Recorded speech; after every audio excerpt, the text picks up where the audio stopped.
స్వస్థత నీకు శీఘ్రముగా లభించును అనే వాక్యం యొక్క పూర్తి అర్థాన్ని, దాని వెనుక ఉన్న సందేశాన్ని ఈ వాక్యం బైబిల్లోని యెషయా గ్రంథము 58వ అధ్యాయము 8వ వచనం.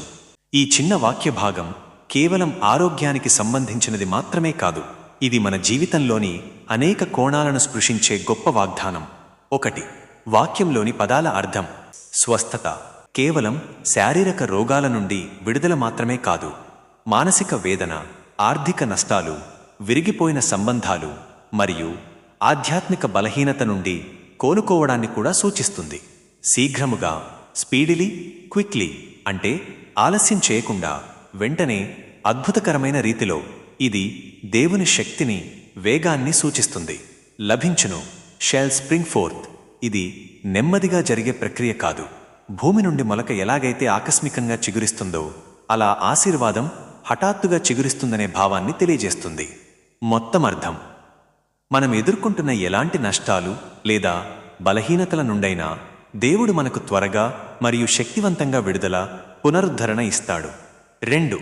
ఈ వాగ్దానం యొక్క నిబంధన, the condition for the promise.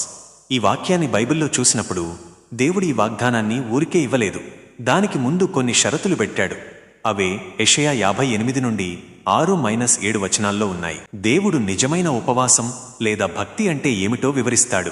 నిజమైన ఉపవాసం అంటే దుర్మార్గపు బంధకాలను విప్పడం, అణగారిన వారికి న్యాయం చేయడం, ఆకలితో ఉన్నవారికి ఆహారం ఇవ్వడం, ఇల్లు లేని పేదలను చేర్చుకోవడం, వస్త్రాలు లేని వారికి వస్త్రాలు ఇవ్వడం, మన సొంత బంధువులను కూడా నిర్లక్ష్యం చేయకుండా చూసుకోవడం.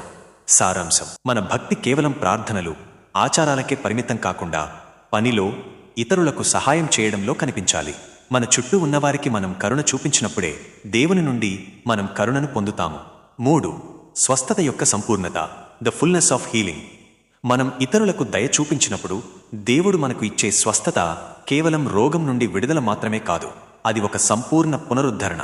నీ వెలుగు ఉదయిస్తుంది అంటే నీ జీవితంలోని సమస్యల చీకటి తొలగిపోయి ఆశ, ఆనందం అనే వెలుగు నిన్ను కప్పుతుంది. స్వస్థత శీఘ్రంగా లభిస్తుంది. నీ బలహీనతలు త్వరగా బలంగా మారుతాయి. నీ నీతి నీ ముందు నడుస్తుంది. నీ మంచి క్రియలు నీకు రక్షణగా, గౌరవంగా ఉంటాయి. యెహోవా మహిమ నీ వెనుక కాపలాగా ఉంటుంది.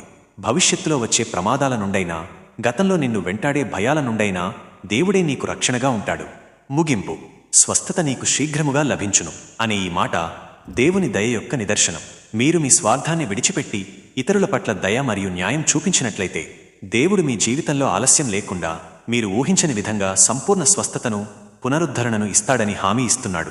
ఇదే ఈ వాక్యం యొక్క పూర్తి వివరణ.